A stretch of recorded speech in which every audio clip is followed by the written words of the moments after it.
Selamat siang semuanya. Perkenalkan, nama saya Fendi Nayawan. Saya saat ini berkeluarga, punya istri namanya Dwi Indah Permita. Kemudian anak kami 2. Yang pertama laki-laki, yang kedua perempuan.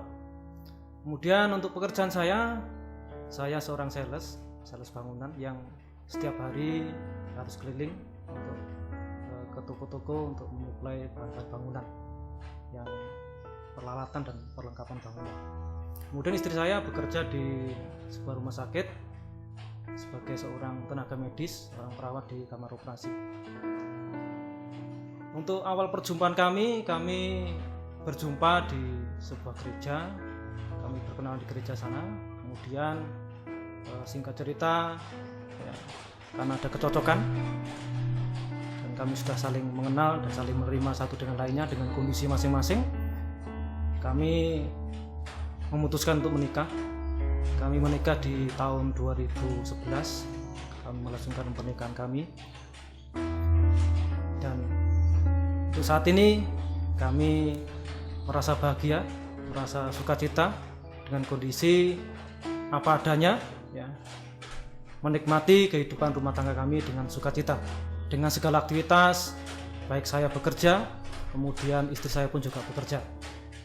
Jadi waktu kami bekerja, ya, anak-anak harus kami titipkan ke Uti sama Kongnya, ya, yang ada di rumah. Seperti itu.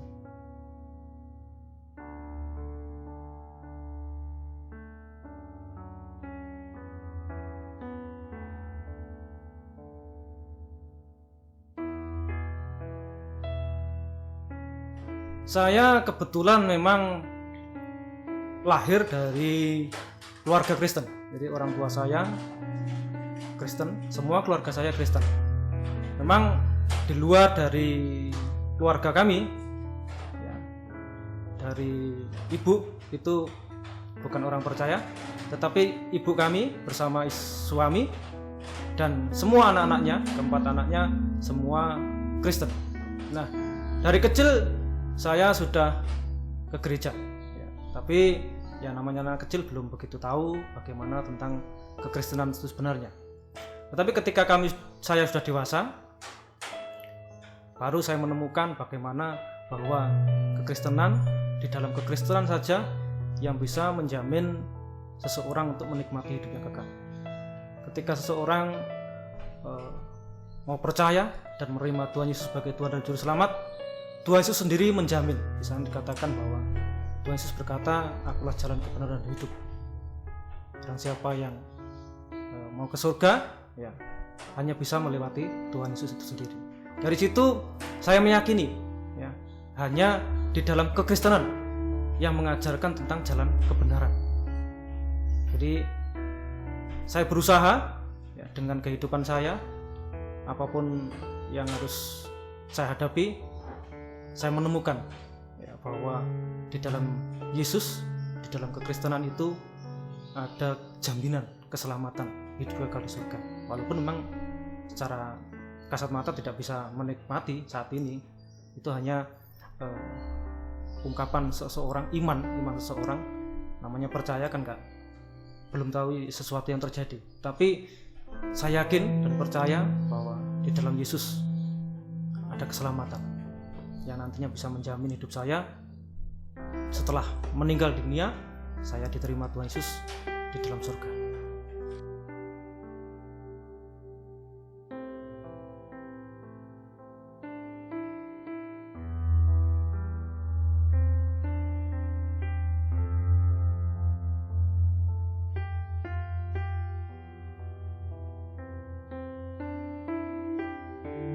Ya, kalau pergumulan, permasalahan, kesusahan itu sepertinya sudah menjadi makanan saya dari kecil.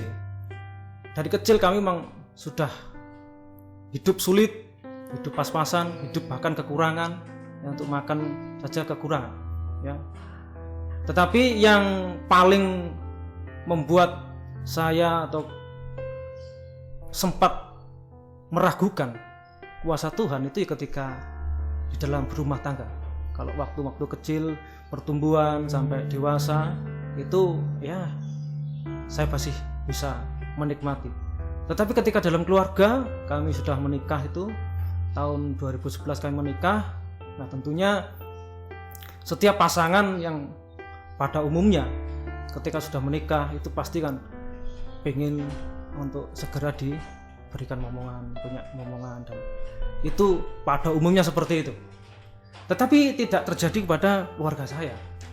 Pada waktu itu kami kan senang merencanakan kehidupan kami.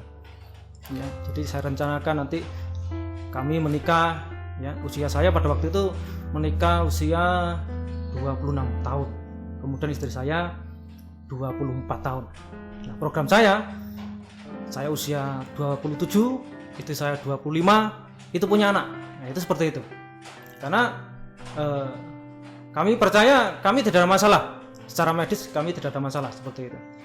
Tetapi setelah kami menikah, kemudian kami merencanakan itu tahun berikutnya, tahun 2012, ya belum ada jawaban. Kami terus berdoa, bergumul, berserah kepada Tuhan, berusaha apa yang menjadi kemampuan kami, berdoa terus. Kemudian secara manusia kami upayakan apapun lah, kami upayakan. Secara medis kami upayakan untuk berkonsultasi dengan dokter, minum obat dan sebagainya, semuanya sudah kami upayakan. Tetapi hasilnya nol, tidak ada, gagal terus. Nah di situ dari tahun ke tahun itu kami sudah mulai sepertinya meragukan kuasa Tuhan. Apa betul ini?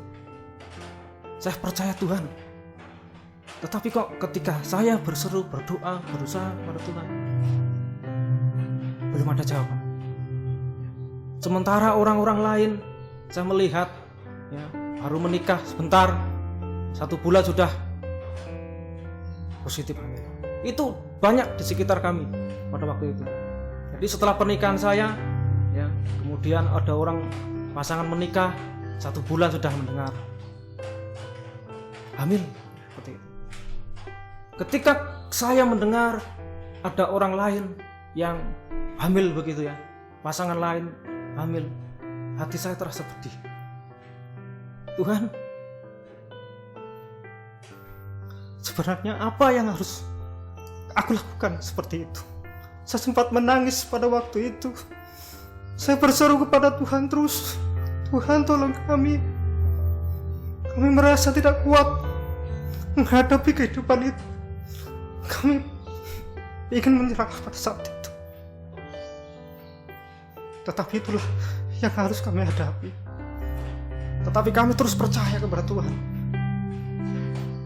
Dengan usaha kami, secara manusia kami upayakan. Dan ya, terus dari tahun ke tahun, itulah yang kami hadapi, yang membuat goncang iman kami pada saat itu. Tetapi kami tidak menyerah. Kami tetap berserah kepada Tuhan, berdoa kepada Tuhan, mengupayakan secara manusia kami upayakan. Dan dari situlah kami terus berserah. Ya Tuhan, apapun kehendak-Mu, walaupun pedih, walaupun berat, saya akan tetap mengikut Engkau.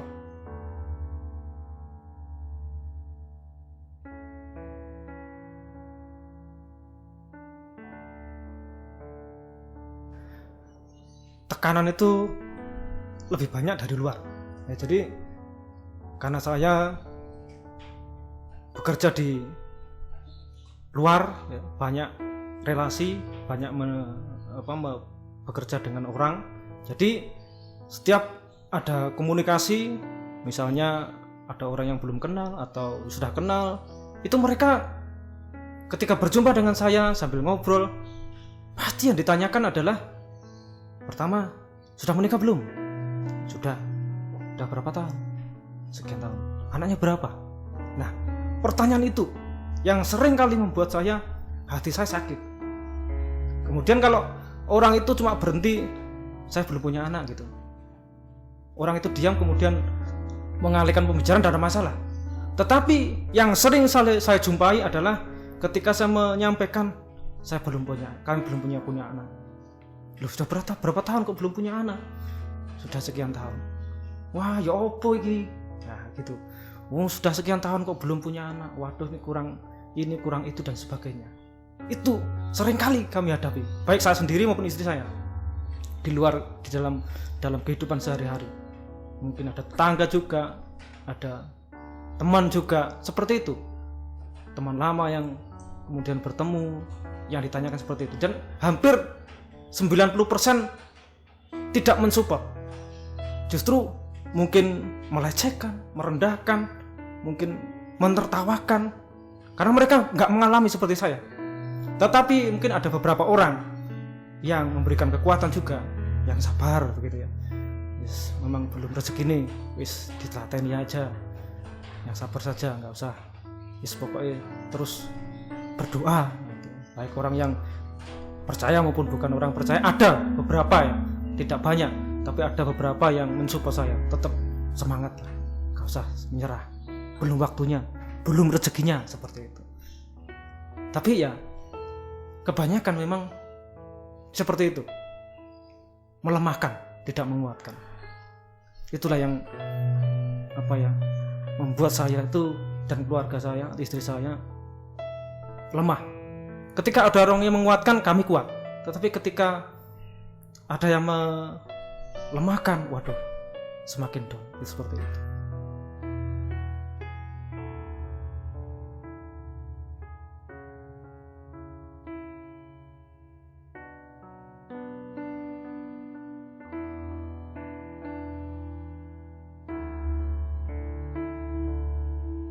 Saya mengimani firman Tuhan bahwa memang mengikut Tuhan Yesus itu tidak mudah.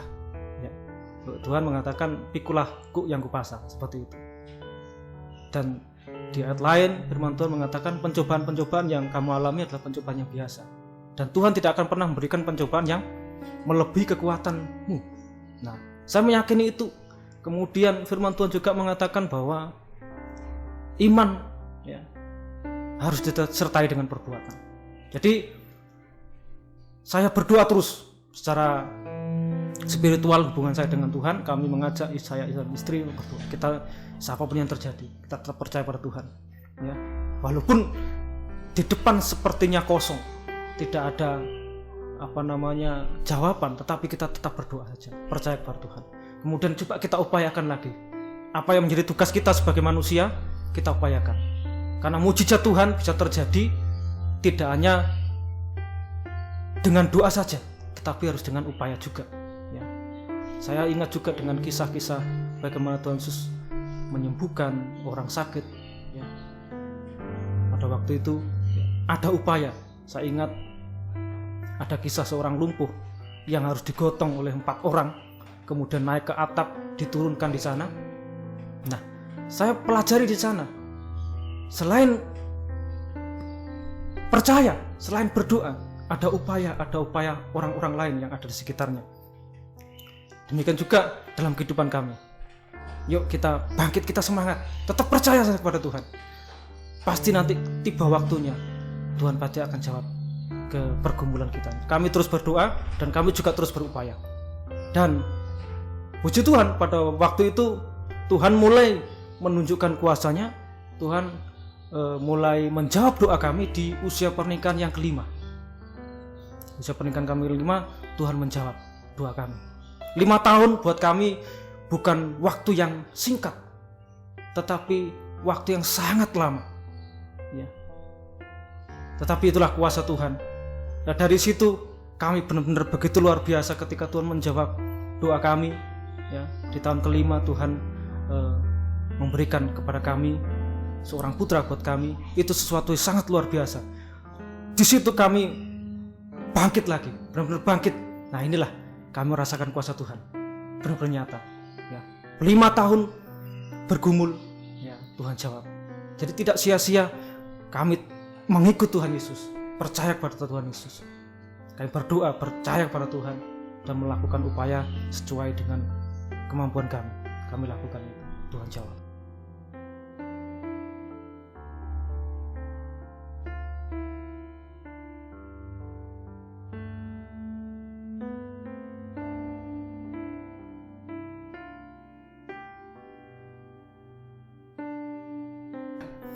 ketika kami menikmati itu, mendapatkan jawaban itu, wah luar biasa sukacita. Wes, saking sukacita semua orang, ya, kami beritahukan, ya, mertua, orang tua, saudara, semua, ya, rekan-rekan pelayanan semua, waduh, kami sungguh bersukacita. Kami wartakan itu, ya, luar biasanya kuasa Tuhan berikan kepada kami. Kami sungguh bersukacita luar biasa, sungguh tak terbayangkan, ya, sungguh tidak bisa diucapkan dengan kata-kata sukacita itu. Karena buat kami, ya, itu harapan kami, ya, seorang ngomongan itu berkat yang luar biasa. Kalau berkat secara finansial, mungkin materi, keuangan dan segala macam, kami sudah istilahnya sudah kenyang selama hidup rumah tangga itu. Kami memang sebelum punya omongan itu, ya, hidup kami berdua, ya, kamu mau kemana saja, mau menikmati apa saja bisa. Tetapi sukacitanya nggak sebesar ketika Tuhan memberikan kami omongan. Dan sukacita itu ditambah lagi di tahun yang ke-6, usia pernikahan kami yang ke-6. Kalau memang Tuhan sudah waktunya menjawab, itu luar biasa. Di tahun ke-6, ya, Tuhan memberikan lagi kepada kami. Wah, luar biasa. Jadi sudah genap kerinduan kami, seorang putra dan seorang putri. Jadi anak kami yang pertama itu lahir di bulan Juni 2016. Kemudian putri kami, ya, anak kami yang kedua lahir di 2017 bulan 9. Wah, luar biasa. Ya, kami terima sukacita walaupun mungkin jaraknya berdekatan, enggak masalah. Ya, ini berkat Tuhan yang harus dinikmati, yang harus dirawat luar biasa. Ya, kita rawat bersama-sama dengan sukacita luar biasa. Wah, pokoknya sukacitanya luar biasa. Kalau mungkin orang yang pada umumnya menikah kemudian punya anak langsung, itu kan ya sesuatu yang lumrah, sesuatu yang wajar, umum. Tetapi yang lama begitu, ketika diberikan Tuhan, pasti sukacitanya meluap luar biasa. Sukacita yang luar biasa yang kami rasakan pada waktu itu.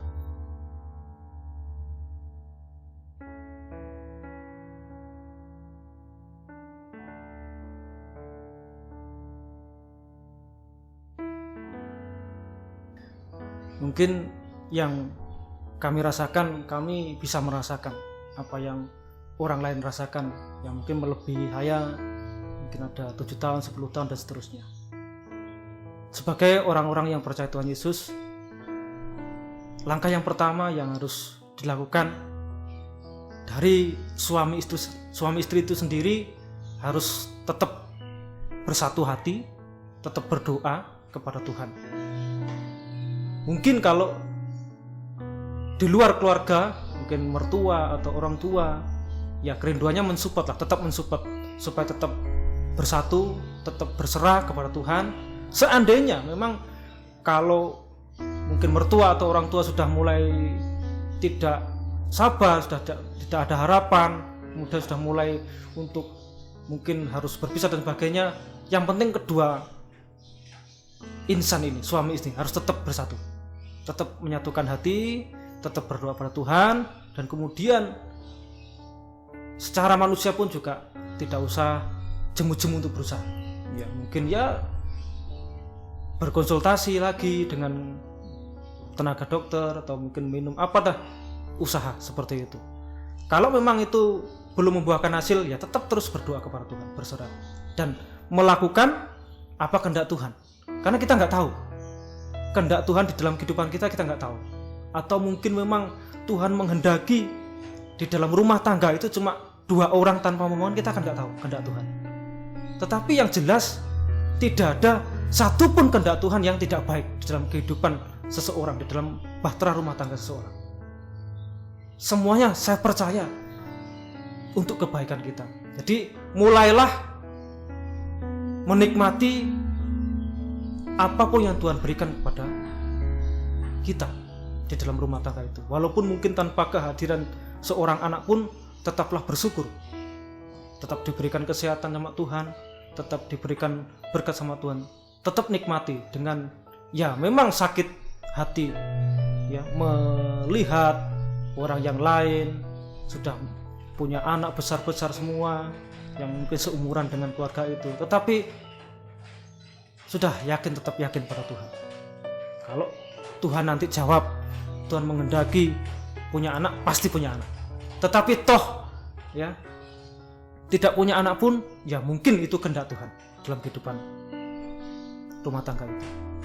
Karena saya juga ingat kan firman Tuhan pada waktu itu, kalau nggak salah tentang Daniel. Kalau nggak salah tentang Daniel pada waktu itu, Daniel atau siapa yang itanya di sana diterangkan bagaimana walaupun Allahku tidak sanggup menolong, saya tidak akan berpaling dari Allahku. Kurang lebihnya seperti itu. Jadi itu pun juga membuat kekuatan buat kami pada waktu itu. Ya. Walaupun di saat-saat menunggu, di saat-saat menanti kehadiran omongan, saya juga dikuatkan dengan ayat itu. Walaupun katakanlah Allah tidak menolong kami pun, ya, tidak memberikan omongan kepada kami pun, kami tidak akan pernah meninggalkan Tuhan. Jadi saya rasa hal ini pun juga bisa dirasakan, dilakukan oleh yang merasakan seperti kami.